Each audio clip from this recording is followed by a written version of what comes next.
আমাদের নারীরা জেগে উঠেছে, এটাই আজকে আমাদের মানে আমাদের এই সমাবেশ থেকে যেটা বোঝা যাচ্ছে যে আসলে আমরা নারীরা জেগে উঠেছি। আমাদের সাথে আমাদের যারা সন্তান হারা পিতার শোকটাকে যারা ফিল করছে বা অনুভব করছে, তারাও আজকে আমাদের সাথে মানে একসাথে দাঁড়িয়েছে। সুতরাং এটি একটি অত্যন্ত মানবিক জায়গা থেকে আমরা আজকে দাঁড়িয়েছি এবং আসিয়া থেকে রামেশ্বর পর্যন্ত এবং এরও আগে যে ধর্ষণ বালাৎকার হয়েছে এবং তাদের অনেকেরই আছে যে ফাঁসির রায় হয়েছে কিন্তু তারা জামিন পেয়ে গেছে। আমরা আসলে এই বিষয়গুলো থেকে প্রতিবাদ জানাচ্ছি, দৃঢ়ভাবে প্রতিবাদ জানাচ্ছি এবং ধর্ষণকারীও যেন ফাঁসির তাদের প্রত্যেকের আমরা চাই হচ্ছে প্রকাশ্য ফাঁসি চাই।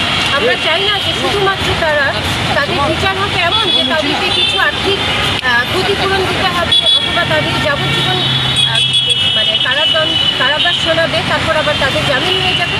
আমরা সেই ধরনের প্রহসনের বিচার চাই না। আমরা চাই হচ্ছে একটি সত্যিকারের অঙ্গীকার যেটা সরকার করবে, সেটা হবে হচ্ছে প্রত্যেক হত্যাকারীর এবং ধর্ষণকারীর প্রকাশ্যে আমরা ফাঁসি চাই। এই প্রকাশ্যে ফাঁসির জন্যই আজকে আমরা দাঁড়িয়েছি। এটার জন্য প্রয়োজন হলে আইন সংশোধন করতে হবে এবং আমরা সবাই আজকে রাস্তার এই ধরনের বর্বরোচিত ধর্ষণ এবং হত্যার জন্য আমরা সবাই 1 মিনিট নীরবতাও পালন করেছি আমাদের কর্মসূচি দেখে। এই বলে আমি আমার বক্তব্য শেষ করছি। আমার অন্য সহকর্মীরা বক্তব্য দেওয়ার জন্য অনুরোধ করছি।